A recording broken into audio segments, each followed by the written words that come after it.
चलिए आज हम लोग त्रिकोणमिति पढ़ लेते हैं। ठीक, देखिए त्रिकोणमिति में सिर्फ हम क्या करते हैं ना कि त्रिकोणमिति क्या है, वो उसका इतिहास क्या है और त्रिकोणमिति अनुपात की परिभाषा, इन सबको छोड़कर सीधा हम चलते हैं फॉर्मूला। ठीक, और फार्मूला का यूज़ कैसे करना है वहाँ, और आपके एक्सरसाइज में जो क्वेश्चन है सीधा वहाँ चलते हैं। ठीक है, बाकी हम एक और वीडियो बना देंगे जिसमें ट्रिगोनोमेट्री शब्द क्या है, ग्रीक भाषा से बना है, उसका क्या क्या अर्थ है, तीन कोणों की माप, फिर त्रिकोणमिति अनुपात क्या है। ऐसे आप जान लीजिए कि कोण और भुजा के बीच जो संबंध स्थापित होगा, भुजा का अनुपात और कोण के साथ दो भुजाओं के अनुपात और एक न्यून कोण के साथ जो संबंध स्थापित होता है, ठीक है, उसी को बोलते हैं त्रिकोणमितीय अनुपात। फिर इसका एक वीडियो बना देंगे जिससे हम बोर्ड पर लिख के समझा देंगे। ठीक, अभी बस काम की बात कर लेते हैं। तो हम लोग जो 10th क्लास में पढ़ेंगे वो समकोण त्रिभुज में पढ़ेंगे। किसमें पढ़ेंगे हम लोग? समकोण त्रिभुज में। ठीक है, अब देखिए ये आपका है समकोण त्रिभुज। मान लिया ये एंगल ए, ये एंगल बी और ये एंगल सी। ये बी कितने डिग्री का? 90 डिग्री। ठीक, त्रिभुज ए बी सी समकोण त्रिभुज है। ठीक है, जहाँ एंगल बी कितने डिग्री का है? 90। और अभी हम एंगल सी को क्या मान रहे हैं? थीटा।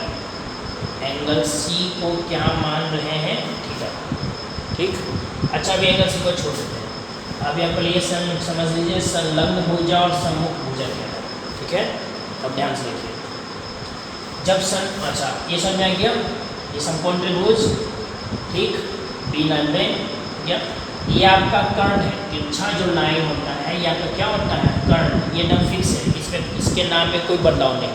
हाँ, ए बी और बी सी अभी आपको दिख रहा है कि ये सीधा खड़ा है तो ये लंब हुआ, ये सोया हुआ है, क्षैतिज है तो ये आधार हुआ। ठीक, लेकिन ये कोण के अनुसार लंब आधार बदलता रहता है। कोण के अनुसार जो है वो लंब और आधार चेंज हो जाएगा। तो हम लोग संलग्न भुजा सम्मुख भुजा पर समझ लें, ध्यान समझिएगा। ठीक है, संलग्न का मतलब समझ ही रही है। ठीक, संलग्न। ठीक, संलग्न मतलब किसी के साथ अगर वो लगा हुआ है तो उसको बोलते हैं संलग्न है।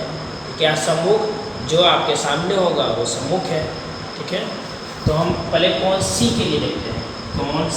कोण सी के लिए, ठीक है, देखिए ध्यान से, सी के साथ में कौन लगा हुआ है? बी सी। सी के साथ में ए सी भी लगा हुआ है। तो ये चूंकि तिरछा है, तिरछा के लिए कर्ण फिक्स है, इसके नाम में कोई बदलाव नहीं है। ठीक, अब देखिए सी के बगल में कौन है? बी सी। बी सी, ठीक है, तो अभी हम सी के हिसाब से, किसके हिसाब से? सी के, यानी कौन सी की संलग्न भुजा, संलग्न भुजा, तो अभी क्या बोलेंगे? B C. ठीक है, और देखिए सी के सामने कौन है?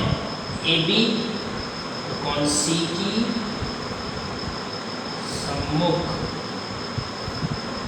सम्मुख भुजा, अभी क्या बोलेंगे इसको? A B. क्या बोलेंगे? A B. अंदर समझ में आ गया? ठीक है, अब अगर हम कोण ए के लिए बात कर लें, इसके लिए कोण ए के लिए, ये पहला पॉइंट हुआ आपका, ये दूसरा देखिए कोण ए के लिए। ठीक, अगर कोण ए की संलग्न भुजा पूछे, कोण ए की संलग्न भुजा, तो कोण ए के बगल में कौन है? A B. ए बी क्या कहलाएगा? संलग्न भुजा। अब कोण ए की सम्मुख भुजा देख लें, कौन सी भुजा? सम्मुख भुजा, तो वो क्या कहलाएगा? ए के सामने कौन है? B C. देखिए ए बी यहाँ भी, ए बी यहाँ भी है, लेकिन कोण सी के अनुसार ये सम्मुख है और कोण ए के अनुसार ये संलग्न है भी। ठीक है, अब देखिए ध्यान से, समझ में आ गया?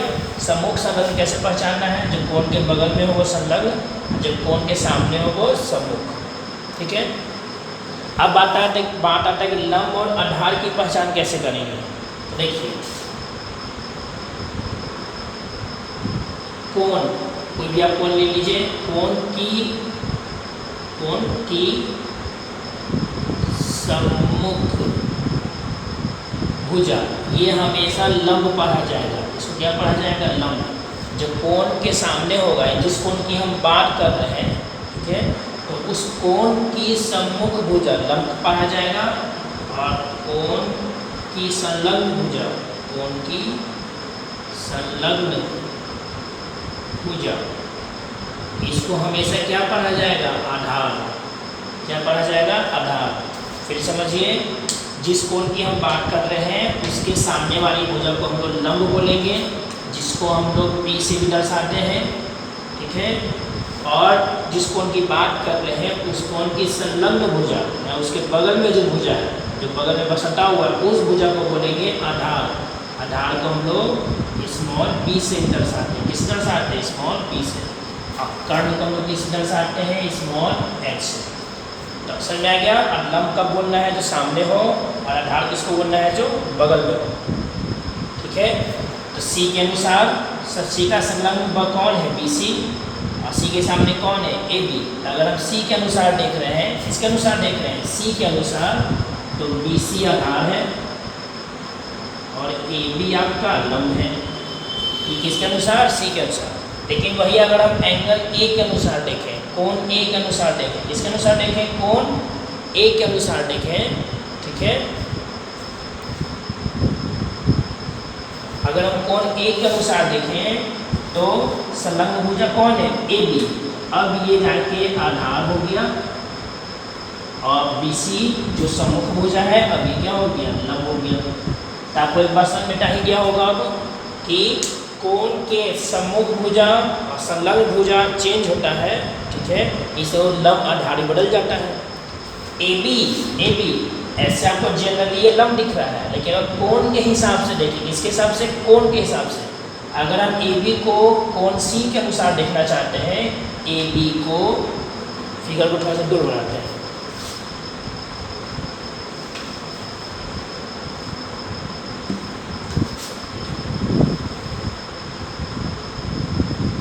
हो गया। अगर हम AB को C के अनुसार देखें, क्या दिख रहा है? C की सम्मुख भुजा है AB। C की सम्मुख भुजा कौन है? AB। और जो सम्मुख भुजा होता है उसको क्या बोलना है? लंब। यानी AB अभी क्या है? लंब है। लेकिन अब अगर हम AB को एंगल A के अनुसार देखें, AB को किसके अनुसार देखें? A के अनुसार। तो AB A के बगल में है, यानी AB क्या है? अभी संलग्न भुजा है। A के अनुसार देखें, एंगल A के अनुसार, तो AB क्या है? संलग्न भुजा। और संलग्न भुजा को क्या बोलना है? आधार। समझ में आ गया ना कि AB लंब भी है और AB आधार भी है। वो कैसे? तो लंब है C के अनुसार, और AB को आधार पढ़ेंगे A के अनुसार। उसी तरह BC लंब भी बन सकता है और BC आधार भी। BC लंब बनेगा A के अनुसार, क्योंकि A के सामने है, सम्मुख है। और BC को अगर हम आधार बोलेंगे तो किसके आधार पर, किसके अनुसार बोलेंगे? C के अनुसार, क्योंकि ये C के बगल में है, ठीक है। और ये आपका AC का कर्ण हो गए। तो बात समझ में आया कि लंब आधार चेंज होता है कोण के अनुसार। किसके अनुसार? कोण के अनुसार। ये बात अब क्लियर होगा, ठीक है। वीडियो को रिवाइंड करके 2 से 3 बार सुनिएगा, एकदम समझ में आ जाएगा, ठीक। इस बात को ध्यान रखिएगा।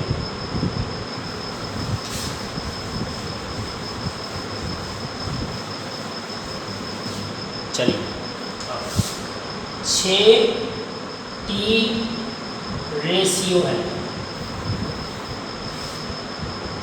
कितना T रेशियो है? 6 त्रिकोणमितीय अनुपात है। कितना त्रिकोणमितीय अनुपात है? 6, ठीक है। कौन कौन सा? एक है आपका साइन, लेकिन इसको हम लोग शॉर्ट में सिर्फ A sin N यूज करेंगे, ठीक। एक है आपका कोसाइन, इसको हम लोग शॉर्ट में सिर्फ कॉस लिखेंगे। एक है आपका टेंजेंट, जिसको हम लोग सिर्फ टेन लिखेंगे, ठीक। एक है आपका कोसेकेंड, जिसको हम लोग सिर्फ कॉसेक लिखेंगे, ठीक है। एक है आपका सेकेंड, जिसको हम लोग सेक लिखेंगे, ठीक। और एक है आपका कोटेंजेंट, जिसको हम लोग सिर्फ क्या लिखेंगे? कॉट लिखेंगे। मेरे बात समझ में आ गया? ये 6 है। साइन, कॉस, टेन, कॉसेक, सेक और कॉट, ठीक है। ये सब एक न्यूनकोण समकोण त्रिभुज में यूज होगा, ठीक। न्यूनकोण त्रिभुज में देखिए कैसे। ये समझ में आ गया? याद रखिएगा, परीक्षा में आ जाता है। कि कॉस का फुल फॉर्म तो कोसाइन, टेन का फुल फॉर्म टेंजेंट, कॉसेक का फुल फॉर्म कॉसेकेंट, सेक का फुल फॉर्म क्या होगा, सेकेंट होगा, कॉट का फुल फॉर्म क्या होगा, कॉट टेंजेंट होगा, साइन का फुल फॉर्म साइन ही होगा, बस ई का अंतर है, यहाँ ई नहीं है और यहाँ ई है। कॉस का फुल फॉर्म कोसाइन होगा, इसको कॉस इन नहीं पढ़ना है, क्या पढ़ना है, कोसाइन, ठीक, कॉस का फुल फॉर्म कोसाइन। तो ये 6 है, ठीक है। अब देखिए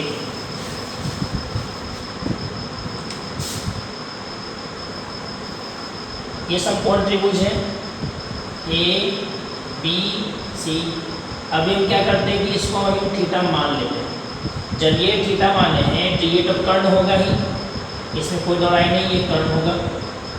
अभी हम इसको थीटा मान लें, थीटा की ये बगल में है तो ये आपका आधार हुआ,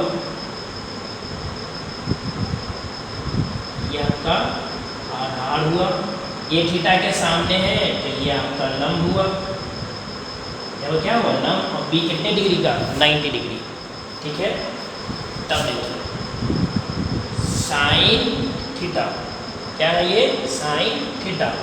साइन थीटा बोला जाता है लंब बटा कर्ण, लंब और बटा में कर्ण। ये त्रिकोणमितीय अनुपात है। तो त्रिकोणमितीय अनुपात का परिभाषा क्या है, न्यून कोण और उसकी दो भुजाओं के अनुपात का संबंध, न्यून कोण और उसकी दो भुजाओं के अनुपात का संबंध को क्या बोलते हैं, त्रिकोणमितीय अनुपात। ये न्यून कोण है और ये दो भुजा का अनुपात है, इन दोनों में एक संबंध बना, ये आपको क्या कहना था, त्रिकोणमितीय अनुपात। साइन थीटा लंब बटा कर्ण, इसको संकेत में अगर लिखना चाहें तो पी वाई एच, ठीक है। कॉस थीटा क्या लिख रहे हैं, कॉस थीटा, कॉस थीटा होता है आधार बटा में कर्ण। अब इसको याद कीजिएगा, ठीक है। इसको इस संकेत में लिखें तो B by H tan theta, ये होता है आपका लंब बटा आधा, परपेंडिकुलर बाई बेस, ठीक है, P upon B. Cosec theta कर्ण बटा में लंब, ठीक है, तो यानी H upon P. Sec theta कर्ण बटा में आधार, H upon B. Cot theta आधार बटा में लंब, इसको बोलेंगे बी बाई पी।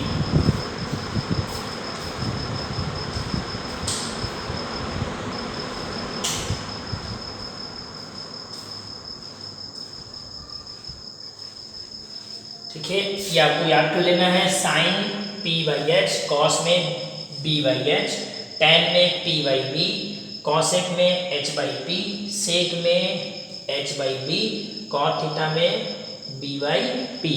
बाकी इसको याद करने का बहुत तरीका है, जैसे पंडित भोला प्रसाद, हरी हरी बोल, देखिए कैसे, P by H B by H P by B H by P H by B और ये बी बाई पी। ठीक, याद कीजिए, ये साइन, ये कॉस, ये टैन, ये कॉसेक, ये सेक और ये कॉट। याद कर सकते हैं, पंडित भोला प्रसाद, हरी हरी बोल, हरी हरी बोल पंडित, पंडित भोला प्रसाद। याद करने का तरीका है, या पर बेटा पर, ठीक, ठीक है ना, ऐसे बोल सकते हैं। ये आसान है, पंडित भोला प्रसाद, हरी हरी बोल, हरी हरी बोल पंडित भोला प्रसाद। समझ में आ गया, पंडित हरी बोल हरी, ठीक है, पंडित बोल, पंडित हरी बोल हरी पंडित बोल, ठीक, हरी बोल पंडित, हरी बोल हरी पंडित, हरी बोल बोल पंडित, आपकी मर्जी। पंडित भोला प्रसाद, हरी हरी बोल, हरी हरी बोल पंडित भोला प्रसाद। अब जैसे आपको करना याद कीजिए, ठीक है। ये ध्यान रखिए, साइन में पी बाई एच, कॉस में पी बाई एच, टैन में पी बाई बी, कॉसेक में एच बाई पी, ठीक है, सेक में एच बाई बी और कॉट में बी बाई पी। इस बात को आपको याद करके रखना है, समझ में आ गया। आपको पता है लंब आधार चेंज होते रहता है कोण के अनुसार। चलिए इरेज करें।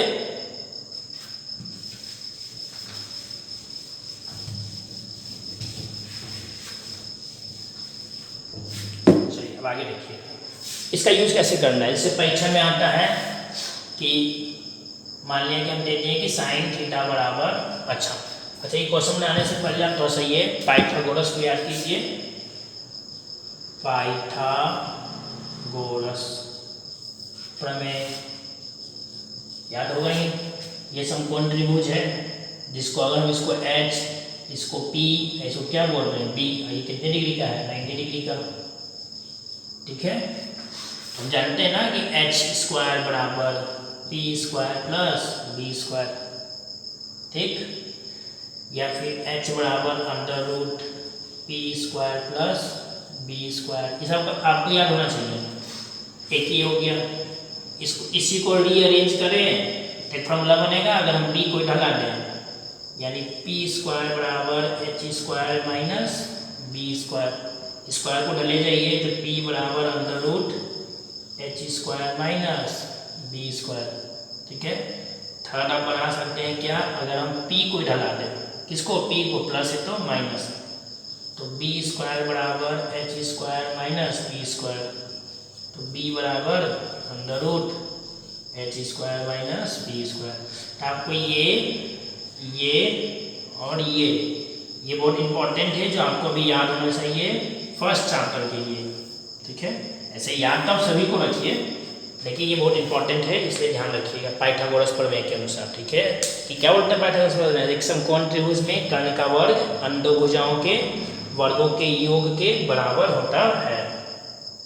चलिए अब देखिए जो आप फॉर्मूला पढ़ी साइन कॉस का, उसका यूज कैसे है। जैसे हम दे दिए क्या कि साइन थीटा बराबर मान लिया 5/13 दे दिए, फिर बोले शेष अन्य,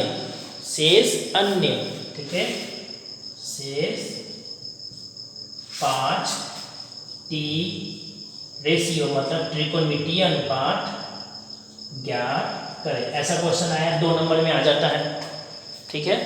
या क्वेश्चन हुआ आंसर कुछ नहीं करना है आपको, साइन थीटा ऐसे लिखना है, हो गया 5/13, ठीक। बराबर में फिर आपको लिख देना है क्या, P/H, क्या लिखना है P/H, इसलिए P का मान हुआ 5, H का मान हुआ 13, हो गया। फिर आपको जल्दी से क्या निकाल लेना है B, तो पाइथागोरस प्रमेय से ऐसे लिख के B का फॉर्मूला याद कीजिए, B बराबर under root H square minus P square, तो 13 का स्क्वायर माइनस 5 का स्क्वायर, 13 का स्क्वायर 169, 5 का 25, घटाइएगा 144, इसका हो गया आपका 12, हो गया। अब बाकी लिखना आपको, तो लिखना किसका है, साइन के कौन कौन बच गया, कॉस, 5 में कौन कौन आएगा, 5 में आएगा कॉस, टैन, कॉसेक, सेक, कॉट। तब लिखना स्टार्ट कीजिए, कॉस थीटा बराबर B/H, B का मान आया 12, H का मान है 13, टैन थीटा बराबर P/B, P का मान आया आपका कितना, P का मान आया नहीं, P का मान तो है ना पर इसे 5 और B का मान है 12, ठीक है। इसी तरह कॉसेक थीटा का लिखिए, कॉसेक थीटा H/P, H का मान 13, P का मान 5, सेक थीटा H/B, इसका मान आया 13 और ये आपका 12, कॉट थीटा B/P, ठीक है। तो ये हो गया 12 और ये हो गया 13। तो इस तरीके से आता है 2 नंबर में ठीक है। इसलिए अपने हिसाब से आप कोई भी अंक सोच लीजिए और प्रैक्टिस कीजिए, बुक में होगा। ठीक, बाकी हम लिख के फोटो खींच के व्हाट्सएप पर डाल देंगे। ठीक, चलिए अब देखिए कहीं कहीं आप इसको बना हुआ देखिएगा, ठीक है ना, तो क्या करता है वो कि 5 ना मान के यहाँ कुछ लिख देगा, जैसे 5x और 13x लिख लेगा। ऐसा इसलिए होता है क्योंकि जो 5/13 लिखा गया है, हो सकता है कि ये 5/13 लिखा गया है, ये 25/26 लिखा गया हो, सॉरी, मान लीजिए कि 10/26 हो पहले, इसको काटने के बाद 5/13 आया हो। ठीक, तब कोई कोई बुक देखिएगा ना तो वो डायरेक्ट 5 और 13 नहीं लिखेगा, जब p का मान 5 और h का मान 13 न लिख के वो क्या कर लेगा ना कि p का मान 5 के साथ कुछ x या k y j जो आपको मन करे वो लगा देगा, और 13 के साथ दोनों के साथ एक जैसा x लगा लेगा। ठीक है, तो इसमें कोई अंतर नहीं होता। देखिए हम इसको ही बना के दिखा देते हैं कि अगर आप x मान लें तो क्या अंतर पड़ेगा, कोई अंतर नहीं। x मान लें तब यहाँ क्या होगा, x का स्क्वायर होगा, यहाँ भी x आ जाएगा, यहाँ भी आपका x स्क्वायर आ जाएगा, और यहाँ भी क्या आ जाएगा, x स्क्वायर जुड़ेगा, x स्क्वायर, रिजल्ट में फिर से क्या आया आपका 12x। जब आप cos का थीटा लिखने जाएंगे, जैसे cos थीटा by h तो लिखेंगे ना ऐसे 12xy 13x, x कैंसिल, तो 12 क्या आ गया 13। तो एक लाइन एक्स्ट्रा आपको लिखना पड़ रहा है। यहाँ तक कोई लाइन इंक्रीज नहीं हुआ, लेकिन यहाँ पर एक लाइन आपका बढ़ गया क्योंकि अब x काट रहे हैं, फिर बराबर फिर 12/13 लिख रहे हैं। ठीक, तो आप डायरेक्ट p का मान 5 और h का मान 13 लिख के बना सकते हैं, या p के जगह 5x और h को क्या मान सकते हैं 13x, 13 के एक जैसा, ध्यान रखिएगा सर। ठीक है, चलिए अब एक आप देख लीजिए जरा इसके अनुसार, जैसे ये ट्राइंगल है, आपके बुक में ये क्वेश्चन है p q r, ठीक है, और ये आपका कितने डिग्री का है 90 डिग्री। ठीक, मान लिया, और इसका मान हम देते हैं 25 और इसका मान देते हैं 7, ये लिए नहीं है। उसके बाद हम आपको बोल दिए कि आपको ज्ञात क्या करना है, tan p minus tan r, क्या ज्ञात करना है tan p। ठीक है, tan p minus tan r का मान। तो देखिए थोड़ा सा ध्यान से देखिएगा, सबसे पहले हम जाएंगे समकोण त्रिभुज में, समकोण त्रिभुज पी क्यू आर में।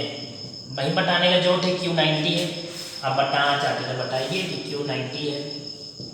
सबका मान बताइए, पी आर का मान 25, अब जो भी मीटर सेंटीमीटर जो लिखेगा आप लिख दीजिएगा। ठीक है, क्यू आर का मान 7, जो भी मीटर सेंटीमीटर हो। ठीक, किसका मान नहीं है मेरे पास, पी क्यू का। ठीक है, इसलिए पाइथागोरस प्रमेय से देखिए पहले आपको त्रिभुज ऐसे दिख रहा है, इसमें तो स्टैंडर्ड दिखता है ना, ये लंब पढ़ा जाता है, ये आधार पढ़ा जाएगा, और ये क्या पढ़ा जाएगा कर्ण। लेकिन हम यहाँ पी बी एच संकेत यूज नहीं करेंगे। ठीक, तो अगर हम यहाँ भी पी इसको बोल यूज करके दर्शा दिए पूरे आंसर में, तो आगे आगे कहीं भी अगर हम स्मॉल p लिखेंगे तो उसका मतलब पी क्यू हो जाएगा। लेकिन हम जानते हैं ना कि कोण के अनुसार लंब चेंज होता है, अगर p को देखेंगे तो हम लंब क्यू आर पढ़ेंगे, अगर r को देखेंगे तो लंब पी क्यू पढ़ेंगे। तो इसलिए हम ये नहीं बोलेंगे कि स्मॉल p मतलब पी क्यू है और स्मॉल b का मान 7 और h का मान 25, ऐसा भी नहीं बोलेंगे, क्योंकि p निकालना है, b का मान 7 h का मान 25, क्योंकि b 7 होगा हमेशा, ये कोई कंपलसरी तो है नहीं। क्योंकि अगर हम एंगल p को देखें तो p के सामने है q r, और जो कोण के सामने होता है वो लंब होता है, तो एंगल p कोण p के लिए ये 7 क्या है, लंब है। ठीक, इसलिए हम ये नहीं बोलेंगे कि हमको p निकालना है। ठीक, हाँ, इसलिए कहीं p से हम हिंदी का यूज करेंगे चाहे अंक का यूज करेंगे। तो अब देखिए ध्यान से, अब देखिए आप इसको अभी बेसिक मान रखिए कि ये लंब है, ये कर्ण है, और ये क्या है, आधार है। तो पाइथागोरस के अनुसार अगर हमको क्या निकालना हो, लंब, लंब कौन है अभी, पी क्यू। तो अगर हिंदी लिखिएगा, लंब बराबर क्या होता है, लंब बराबर अंडर रूट कर्ण का स्क्वायर माइनस आधार। ठीक है, आप चाहें तब इसको ही मत लिखिए, कोई कंपलसरी नहीं, सीधा इस पर आ जाइए कि हमको पी क्यू निकालना है, और पी क्यू बराबर पी आर का स्क्वायर माइनस क्यू आर का स्क्वायर, पी क्यू बराबर पी आर का स्क्वायर माइनस क्यू आर का स्क्वायर। तो सिंपल सा बात है, याद रखिए, अगर इसका मान निकालना है तो इसके स्क्वायर में से इसको स्क्वायर घटाइए, ओवर रूट कीजिए। अगर इसका मान निकालना है तो इसके स्क्वायर में से इस वाले को घटा दीजिए। अगर इसका मान निकालना है तो दोनों के स्क्वायर पर क्या कीजिए, जोड़ दीजिए। तो पी क्यू बराबर अंडर रूट पी आर का स्क्वायर माइनस क्यू आर का स्क्वायर। पी आर का मान 25 और इसका मान 7, 25 का 625 और इसका 49, इससे घटाइए तो 15 में से 9 गया 6, 11 में से 4 गया 7, 5 76, 5 6 किसका 24 का। तो पी क्यू कितना आ गया 24।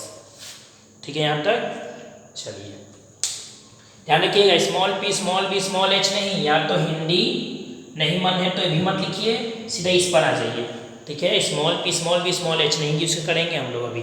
ये पार्टिकुलर नहीं बताएंगे क्या कौन लंब है कौन आधार है। ठीक है, क्योंकि वो tan p कोण के अनुसार लंब आधार क्या हो जाएगा, चेंज हो जाएगा, क्योंकि यहाँ p और r अलग अलग लिखकर हमको दिया है। ठीक, इरेज करते हैं।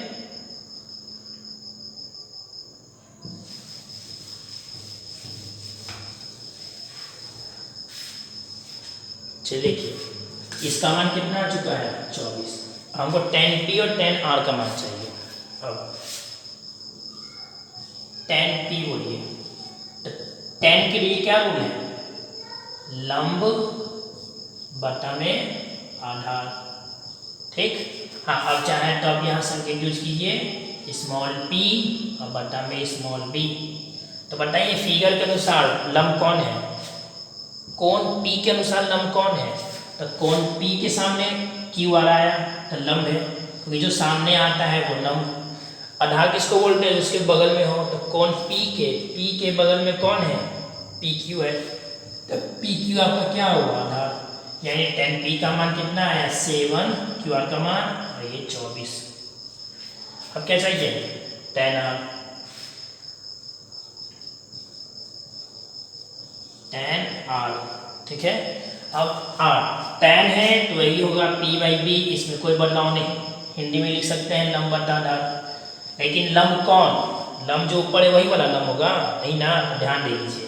tan R के अनुसार एंगल R को अगर देखें तो R के सामने कौन है, PQ, जो सामने होता है वो लंब होता है, यानी PQ आपका लंब है, और जो बगल में होता है वो आधार होता है, जिसको संलग्न बोलते हैं, तो QR आपका आधार है। ठीक है, तो PQ का मान 24 और इसका मान 7, इसका उल्टा हो गया 24/7। फिर दोनों क्या करना है, घटाना है, इसलिए tan P minus tan R बराबर, तो 7/24 माइनस 24/7, एलसीएम ले लीजिए, 24 × 7 ही हो जाएगा, 7 से 7 49, ये हो गया 556। चलिए 16 में से 9 गया 7, 6 में से 4 गया 2, 5 का 5, माइनस का माइनस। ठीक है, 7 को 4 से गुना कीजिए, 7 चौके 28 का 8, 7 चौके 28 का 8, 7 दूनी 14, 2 16, माइनस क्या आया, माइनस 527/168। समझ में आया। ठीक है, पहले पाइथागोरस लगा के जो भुजा नहीं होगा वो भुजा निकाल लेना है, उसके बाद दोनों का वैल्यू अलग अलग निकालना है, कोण के अनुसार अपना लंब और आधार लिखना है। किसके अनुसार, कोण के अनुसार, कोण के सामने वाले को लंब पढ़ना है और उसके बगल वाले को आधार। जब हम कोण P को देख रहे थे तो लंब हुआ QR और आधार बन गया PQ, लेकिन जब हम एंगल R यानी कोण R को देखें तो लंब हो गया PQ और आधार बन गया QR। तो इस बात को ध्यान में रखिएगा। ठीक, दोनों का मान निकालना, यहाँ पुट कर देना, आपका ये क्या हो जाएगा आंसर। ठीक है।